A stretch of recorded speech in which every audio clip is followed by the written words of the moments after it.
Hi hello welcome to our YouTube channel. మీరు ఎప్పుడైనా ఒక చిన్న సంకేతం నుంచి పెద్ద భ్రమలో పడి ఆ భ్రమే జీవితాన్ని ఎలా మార్చేస్తుందో ఆలోచించారా? ఒక్కసారి ప్రేమ అనుకున్నది కేవలం మాయాబింబమే అయితే ఏమవుతుంది? ఈరోజు మనం మాట్లాడుకోబోయేది అలాంటి ఒక హృదయ స్పర్శనీయమైన ప్రేమ కథ గురించి. 2005లో జరిగిన ఒక సాధారణ ఎదురు దోపిడీ నుంచి మొదలై భ్రమలు, కోరికలు, తప్పిదాలు కలిసి ఒక దారుణమైన మలుపు తీసుకున్న కథ గురించి. జీవ అనే యువకుడు మెడికల్ విద్యార్థి. అతను కుడ్డలూరు ప్రాంతంలో చదువుతూ ఉంటాడు. అతని స్నేహితులు కొంతమంది ఉంటారు. వారంతా యువతులను చూసి కేవలం శారీరక ఆకర్షణగా మాత్రమే భావించే తీరు ఉంటుంది. ఒకరోజు జీవ ఆటోలో వెళ్తూ సుమతి అనే యువతిని కలుస్తాడు. సుమతి ఒక నర్స్. ఆ ఆటో ప్రయాణంలో సుమతి జీవ వైపు ఆసక్తి చూపిస్తుంది. ఆ సంకేతం చూసి జీవ ఆమె వెనకాలే బైక్ మీద వెళ్తాడు.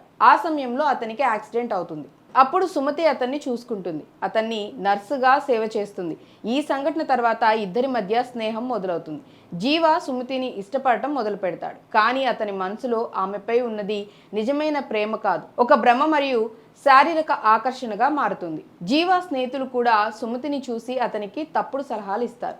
సంకేతాలు తప్పుగా అర్థం చేసుకోవటం, కోరికలు పెరగటం వల్ల జీవ ఒక తప్పు చేస్తాడు. సుమతి ఆ అడుగును ఎదుర్కొని వెనక్కి తగ్గుతుంది.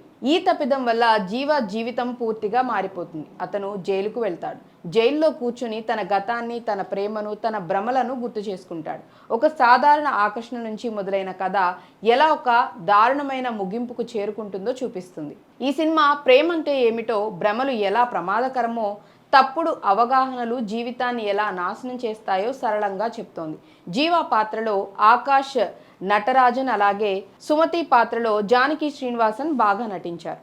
ఒక మాటలో చెప్పాలంటే మాయాబింబం అంటే కేవలం ఒక ప్రేమ కథ కాదు, భ్రమల గురించి, వాస్తవాల గురించి ఒక హెచ్చరిక అని చెప్పాలి. మరి మీకు ఈ కథ ఎలా అనిపించిందో కామెంట్స్లో చెప్పండి. అలాగే వీడియో నచ్చితే ఛానల్ని లైక్ చేయండి, షేర్ చేయండి, సబ్స్క్రైబ్ చేసుకోండి. బాయ్.